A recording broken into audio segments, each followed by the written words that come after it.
Double the payment. നമ്മൾ invoice raise ചെയ്തതിനേക്കാൾ അങ്ങ് അയച്ചു തന്നു. കഴിഞ്ഞ ആഴ്ച അത് ചെയ്തത് മൈക്രോ കമ്പനിയുടെ ഷൈജല. അവർക്ക് വേണ്ടി നമ്മൾ കുറച്ച് സോഫ്റ്റ്വെയറിനുള്ള കുറച്ച് വീഡിയോസ് ക്രിയേറ്റ് ചെയ്യേണ്ടിയിരുന്നു. അപ്പോൾ ഞാൻ എടുത്ത വഴിക്ക് ടീമിനോട് പറഞ്ഞു, പിന്നെ അവരെ പെട്ടെന്ന് വിളിച്ചു പറയും അവർ കൂടുതൽ പേയ്മെന്റ് ചെയ്തിട്ടുണ്ട്. അപ്പോൾ അത് വിളിച്ചു പറഞ്ഞപ്പോൾ ഷൈജല് പറഞ്ഞത്, അത് വെച്ചോ, നമുക്ക് ഫ്യൂച്ചർ ഇൻവോയ്സസിൽ എപ്പോഴെങ്കിലും ഒന്ന് ഡിഡക്ട് ചെയ്യാം.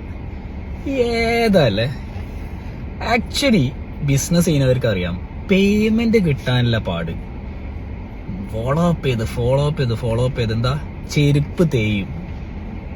ആ സമയത്താണ് ഞങ്ങൾ ചെയ്യാൻ പോണ ഒരു പ്രൊജക്ടിന് നേരത്തെ അഡ്വാൻസ് പേയ്മെന്റ് ആണ് ചെയ്യുന്നത്, പ്ലസ് കൂടുതൽ പേയ്മെന്റും.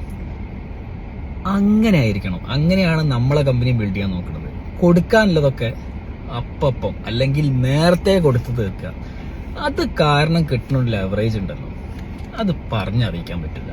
അത്രയും എന്താ പറയാ, ആ കൂറ് ഭയങ്കരമായിരിക്കും. അത് ഇന്നല്ലെങ്കിൽ നാളെ ആ പേയ്മെന്റ് കൊടുത്ത കമ്പനി അല്ലെങ്കിൽ അതിന്റെ ഫൗണ്ടർ തിരിച്ചും കാണിക്കും.